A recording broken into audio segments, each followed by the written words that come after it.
This is Reset Your Buttons with Mary Elizabeth Murphy. Today's episode, Turn the Page. Katie Page speaks to how she used her experience and willingness to seek assistance as she began a new career. And now, here is Mary Elizabeth. So, welcome to another episode of Reset Your Buttons. I'm so excited to be here today with Katie Page with Hoopaugh Grading. I have had the absolute pleasure and privilege of knowing Katie for a number of years. And in addition to that, the absolute, again, pleasure and privilege and opportunity to work with her at Hoopaugh Grading to help to launch their HGC Academy.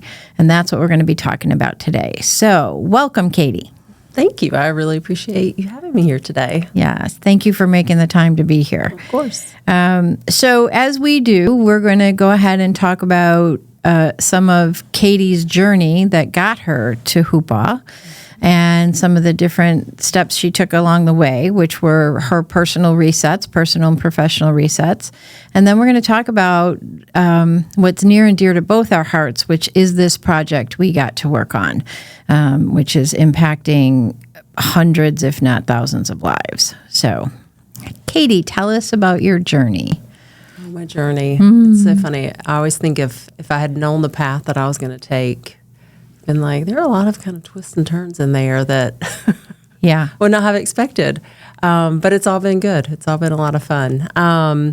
So I met you when I was with Habitat Cabarrus, and CCM was having a conference, and that's how you and I first connected. And I had been in the corporate world doing corporate event planning, and I shifted to the nonprofit world, made a stop at United Way, and then ended up at Habitat Cabarrus. Yeah. Did that for about 5 years. And you were the executive director at Habitat Cabarrus. I did. I started out in a fundraising role, and then Dave Zablotny, one of my still mentors, he retired, and I filled his shoes. Well, tried to fill his shoes. Right. And then had some life changes and decided to shift gears, and ended up at Hoopaugh Grading. Yeah. So for our listeners, CCM is Cooperative Christian Ministry, and they are a large organization here in the Cabarrus County area, and they do a lot of wonderful work supporting homeless folks who are helping to keep people from becoming homeless. And they put on an event every year in nonprofit workshops. And I was, again, afforded an opportunity to share our Reset Your Buttons workshop with them. And Katie was in the workshop. And that's how we met. And actually, Mona, who used to be at Ronald McDonald House Charlotte, Right. it's like, look for my friend Mary Elizabeth. So I tracked you down. I was like, Yeah. So Mona Johnson Gibson was the executive director for Ronald McDonald House. She opened Ronald McDonald House here in Charlotte.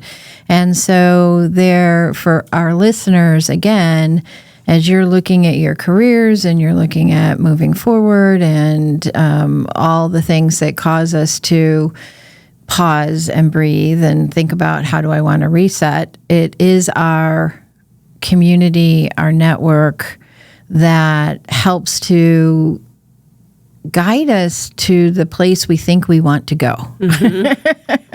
Yeah, it's true. It is. It's definitely about community and networking and connections, and it's kind of open the next door along the way. If you're looking. Yeah. So, okay. So you have this life change and you're like, oh, it's time to maybe do something new. And how did you get to Hoopaugh? To go from, the only thread I see is construction in Habitat and construction with Hoopaugh Grading. How did that happen? Well, I think it goes back to that community and networking. I had a friend who actually worked at a different nonprofit, Dream on 3, and Brandon and Elizabeth Lindsay, they began that nonprofit. And so I asked my friend if I could sit down with Brandon just to show him my resume, see if he could help me network, because the Lindsays know everyone.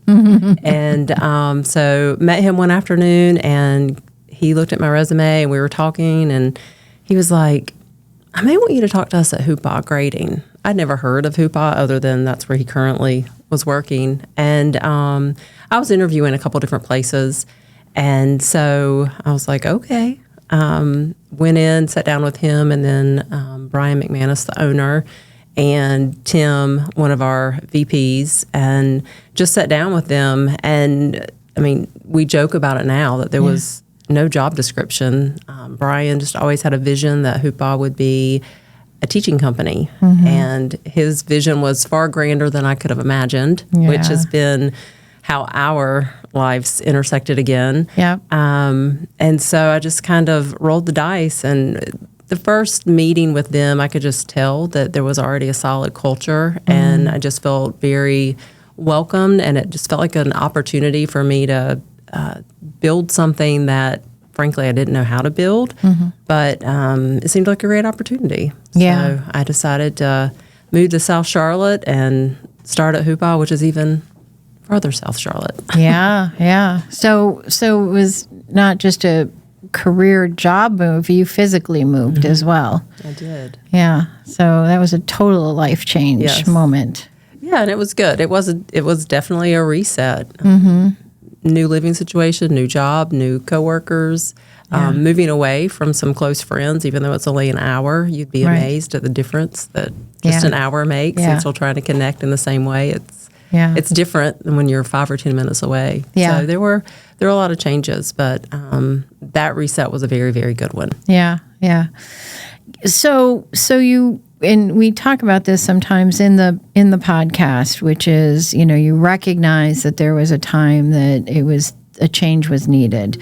And then there were some expectations set for this job. So the job that didn't exist, let's talk about that for a minute. How did that come about?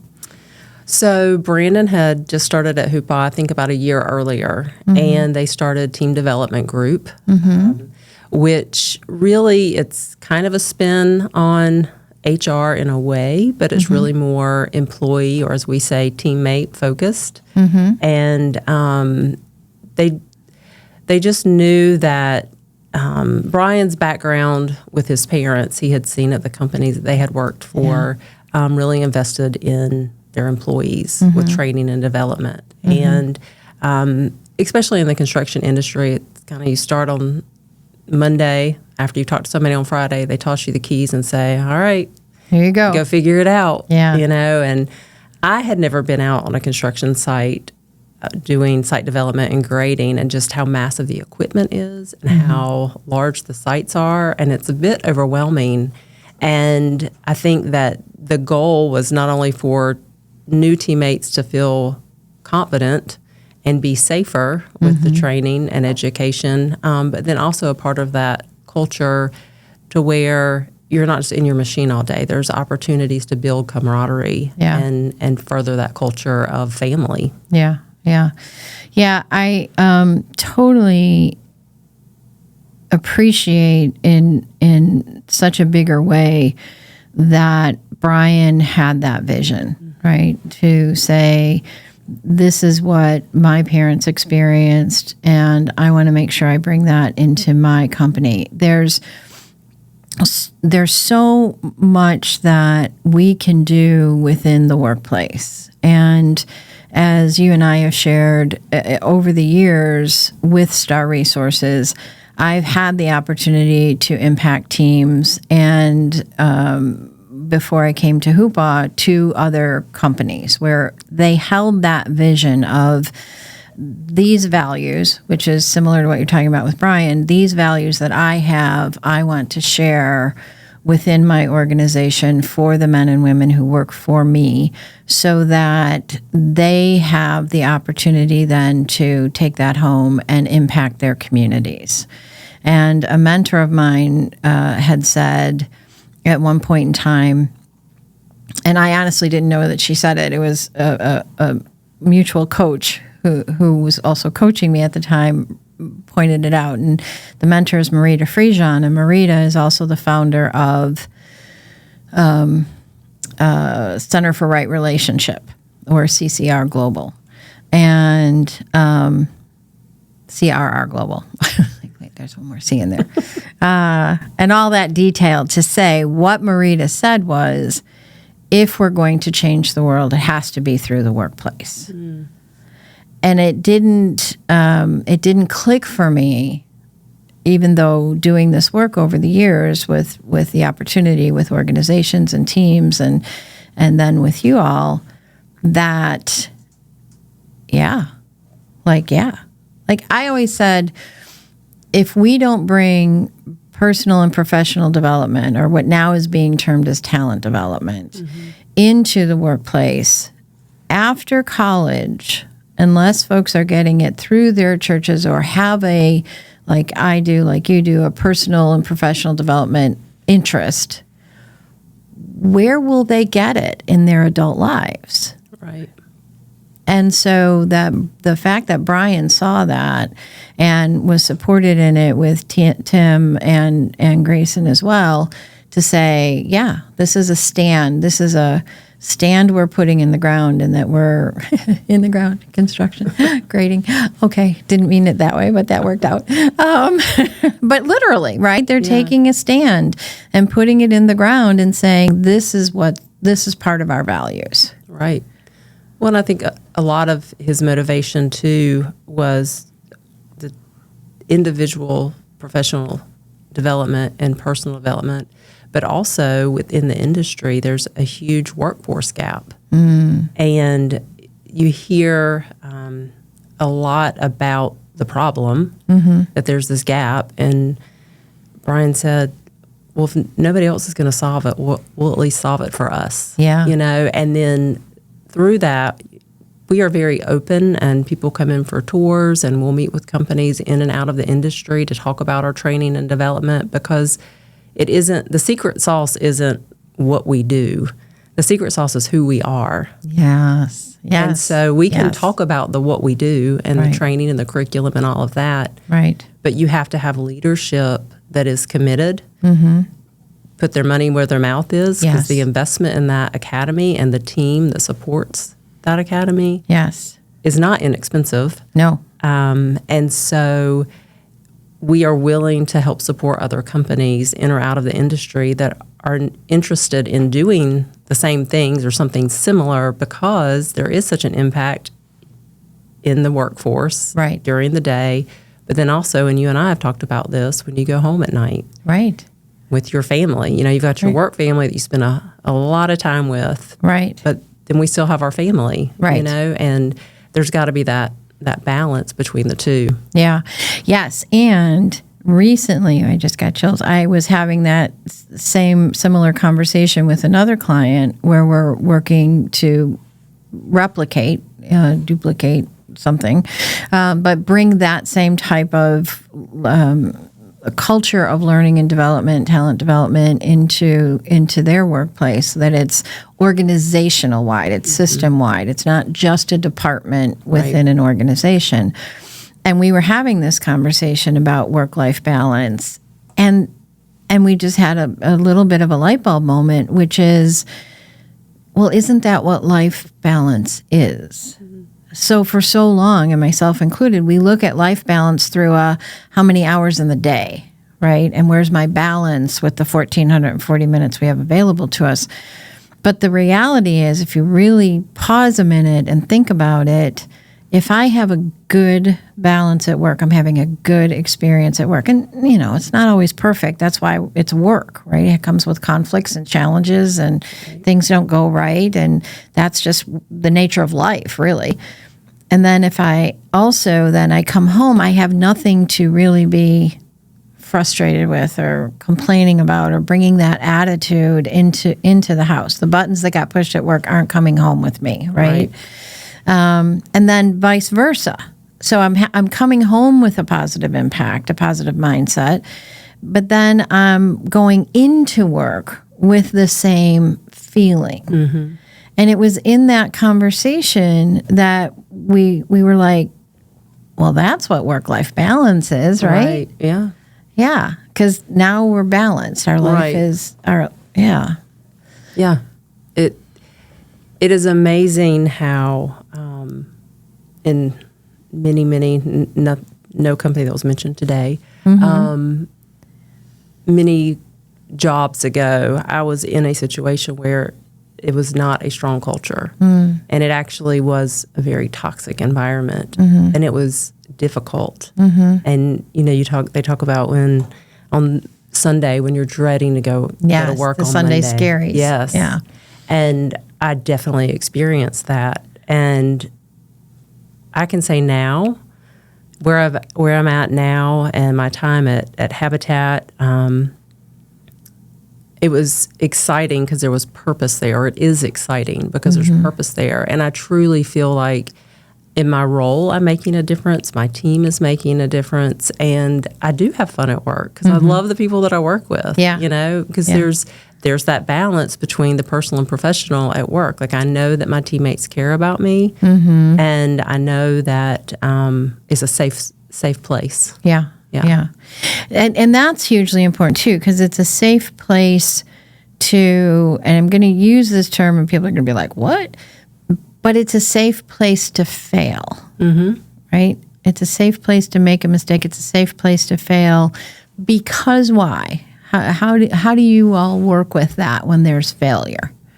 Well, I think that it's an opportunity for growth, which is kind of a cliche. But really, if you don't try, you'll never know. If you don't shoot your shot, right? And so I would say that we, in my role from when I started to where we are now, I did not know what I was doing. Yeah, we're going to get back to that in a few minutes, but yeah. I did not have an education background. I'm a very organized person, and I can figure out the steps to get you from A to Z. Right. But I didn't know what I was doing, and I've said this before that I've always been given the latitude to try. And, I would go to Brandon or go to our executive leadership team and say, this is the idea. Yeah. And sometimes it worked and sometimes it didn't. Yeah. And when it didn't, it wasn't you failed. It was, okay, well, if we can't do that or that won't work, right, what can we do? Right. And I think that's the mindset of that's a part of our culture. It's not about this is wrong and that's wrong and I wish this was different. It's like, okay, all that is fair and valid. But what can we do to change it or to make it better? Yeah. And it may be incremental. Right. And you might have to look long term to get to that solution, which, I'm almost 7 years in at Hoopaugh. Yeah. And it took several years to really figure it out and to get traction and to shift the mindset of our teammates that this is important and we're doing this because we value you and we want you to have a career, not just a job, but a career. Right. And there's a difference. There's a huge difference. And most people in our adult bodies, when they hear training, you're going to a training, do not feel like that's such a great thing. Right. Especially when you're used to being outside, using your hands. You're not, I sit in front of a computer most of the day. Right, right. But when you're used to being out in the dirt, and then you've got to go to an academy and sit in a classroom. Right. Ugh. Yeah. It's a big challenge. And sort of pick a group. Unless you really love it. Yep. You hear the word training and you're like, no. Yep.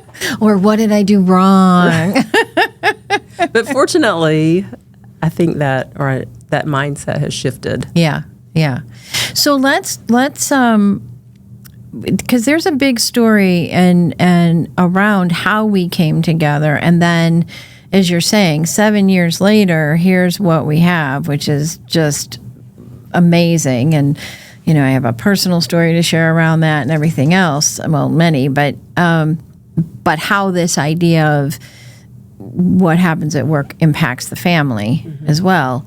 But so you've been very honest and straightforward about, and so I took the job, wasn't sure how to do the job. And they weren't sure what the job looked like. Yeah. So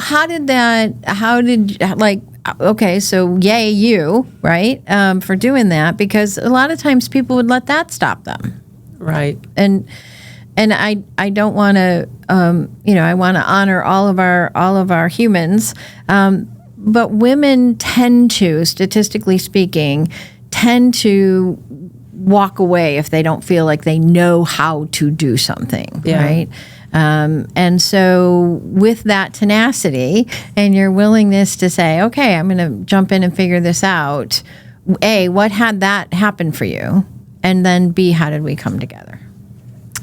So I think that when I first spoke with Brian and Tim and Brandon, and Brandon and I spoke the most, and it was just kind of this, here's kind of some ideas. And I'm not a visionary person, like, kind of like with this academy. I'm thinking a trailer out back, and we've got a little classroom like we did in elementary school. And, we've got a 20,000 square foot academy. But that was Brian's vision. Yeah, so I got to pause on that for a minute because, yes, it's like, okay, what's the academy going to look like? Maybe we'll get another building on our property for it, like a small trailer out back that'll be dedicated to it. And, there's more detail to that story. But, 7 years later, and very quickly early on, you have a 20,000 square foot academy. Right. Huge difference. Yes. Yeah. Yes. Okay. So you're thinking trailer, and yes. Well, and I think this was kind of the question, but the tendency to turn and not take an opportunity if it's not clear or you don't feel confident being able to do the job. Right. To me, when I really boiled it down, it was I didn't have to come up with that end result. I just had to figure out how to get there. Oh, nice. And I'm the type of person you mentioned with working genius, tenacity. And so I just, who I am, I know that like I can figure out how to put the puzzle pieces together. Right. But somebody else has to tell me what the picture of the puzzle is going to look like. Yes. Like I'm not going to dream up the puzzle. Yeah. But I'll help put all the pieces together. Right. So I think that I saw that as a challenge more than it being scary. And truly, I think just that initial meeting with the three of them, it was very comfortable. And they were very transparent about, we know we want to get somewhere. And of course we had, after I started, more conversations and planning. And I will say 7 years later, we do have role clarity for all of our roles. So there's no more no job description jobs. Right. But I think I just was in a place, too, where I knew I needed that reset. And I was in a place where I could just kind of take that leap. Right. It's like, worst case scenario, I hate it. Well, then I find another job for a job somewhere else. Yeah. That wasn't what I wanted to do. Right. But, I didn't feel like it was the last chance of my life to get a job. Sure. So you recognized that you needed help and some resources. Okay, little shameless plug there, to come in and help you. Yeah. So you reached out to me. I did, but I reached out to you after many sleepless nights. I reached out to you after many sleepless nights, and I don't know how to necessarily describe this, but it's like, if there's just something kind of rolling around in your head, and you can't quite figure it out, but it's just kind of there. Yep. And I woke up one morning, and I don't know why, other than the Lord spoke to me, and it was like, you need to reach out to Mary Elizabeth. Yeah. And I'd really only met you that one day. Right. So I guess something about reset stuck. Yeah. And I knew enough about you that I felt like, I think she can help me. Yeah. I don't know exactly what I need help with. Right. And so I reached out. Yeah. And you were like, okay. Yeah. Tell me what's happening. Yeah. And I'm like, well, I kind of know what's happening. Yeah. So what was really fun about that, and thank you for sharing that story, is one, when you tell that story, I think to myself, the marketing dollars I could have saved if I understood how that divine intervention thing worked, right? Right. But it is that, so another lesson in here for folks who are listening is, you just never know.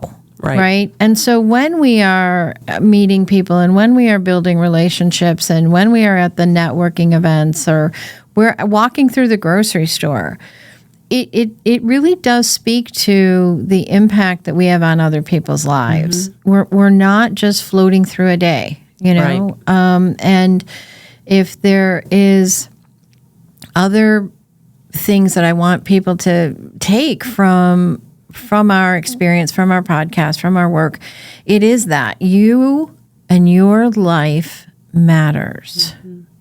And in a way that as you're strolling through the grocery store, you don't know, but you just don't know what difference it can make in how you show up in the world, right? True. Yeah. So we got that call, and I know there's so much more that we have to talk about, and I'm hoping you will come back and we'll continue to do that. Of course. But for now, so we don't leave too much of a cliffhanger, like, so what happened? So we got started, right? Basically, it was, okay, where do we start?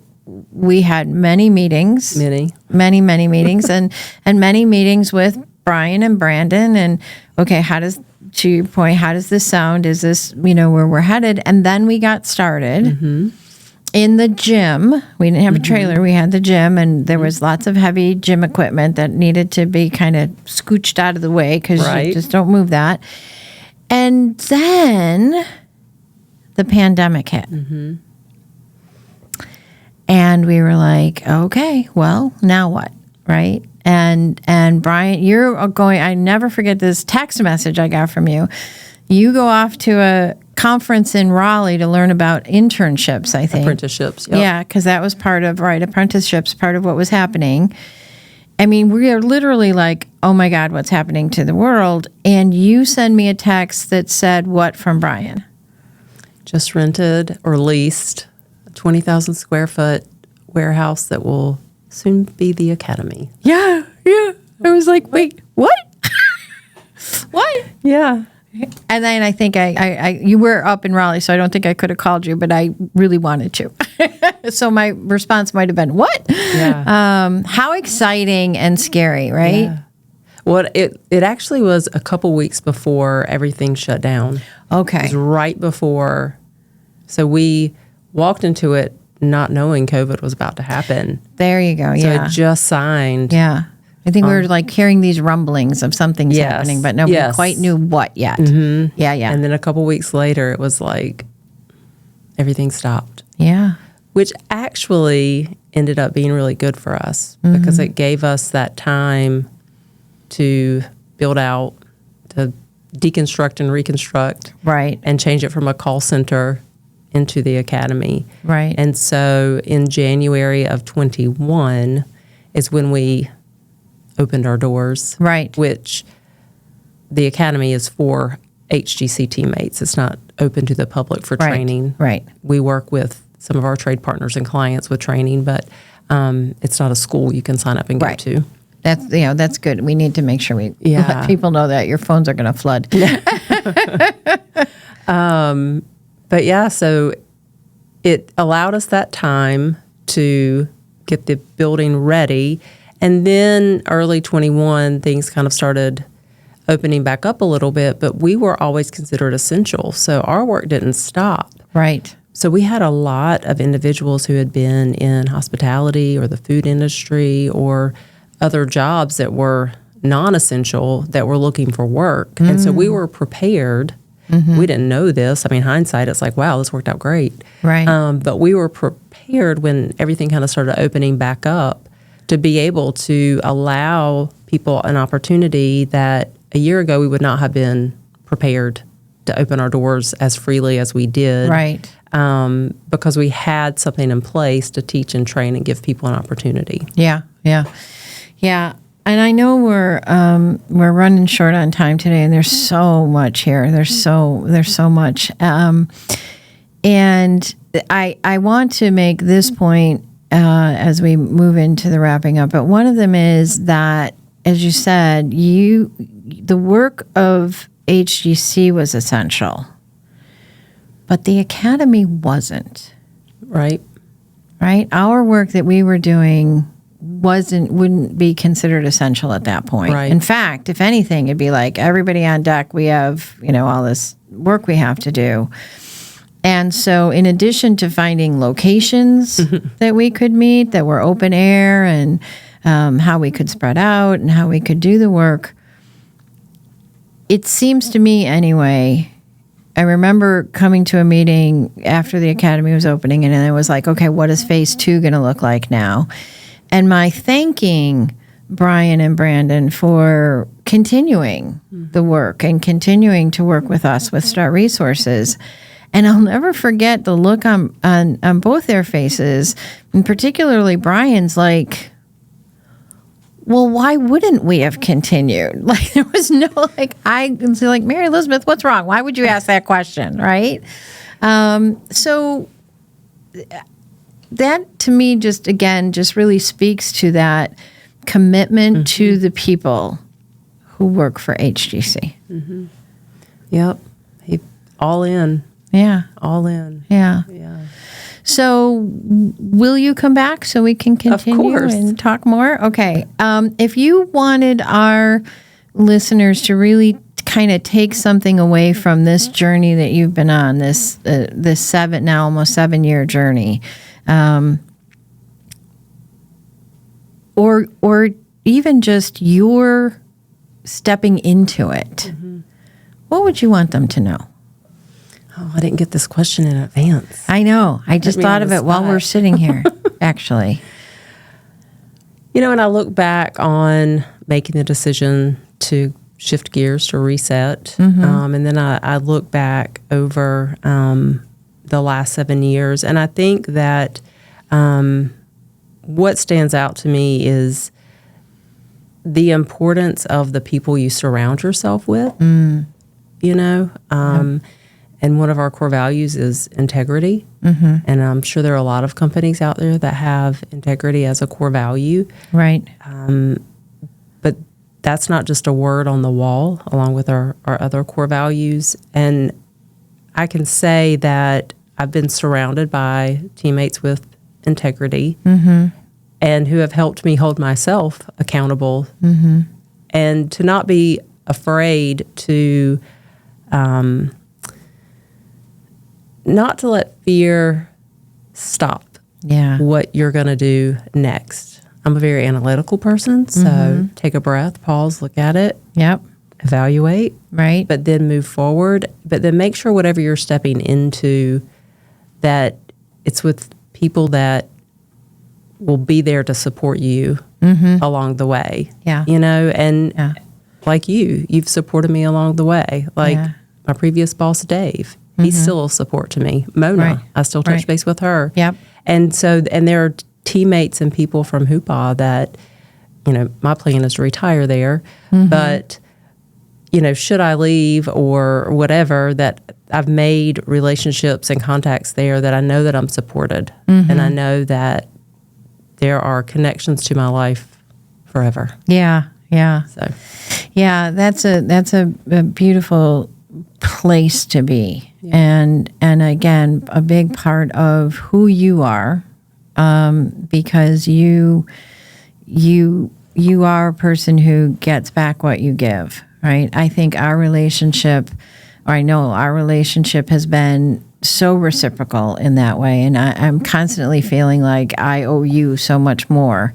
Because that it's just who you are. Like, Katie, I need, or Katie, what do you think? Or Katie, can you help? And you're always like, yeah, okay, here's what we need to do, And if you can't, you'll also be upfront and tell me. But usually the I can't comes with, but here's what I can do, right? And I think that is, again, so many different conversations, like the fact that we created an entire half-day training that was incorporating the values because the values were so important and are so important to live by at Hoopaugh. And do organizations have those values? Are they throughout the organization, throughout the system? Do people understand them and abide by them? Do they incorporate them into their own lives? So that's a whole nother topic that we can visit in another podcast. So again, we're here today with Katie Page. She is the team development director with Hoopaugh Grading Company, and she has spent the last 7 years of her life helping to bring a vision of that CEO and senior team into reality, and impacted thousands, if not hundreds of thousands of lives as a result of it. So it's been a fun ride, and I'm looking forward to what will continue to happen. yeah. So thank you, Katie. Thank you. I right. appreciate it. Thank you for listening to this episode of the Reset Your Buttons podcast with Mary Elizabeth Murphy. If you want to learn more about Star Resources, Reset Your Buttons, or have Mary Elizabeth speak at your next event, please submit a contact form at starresources.net/contact.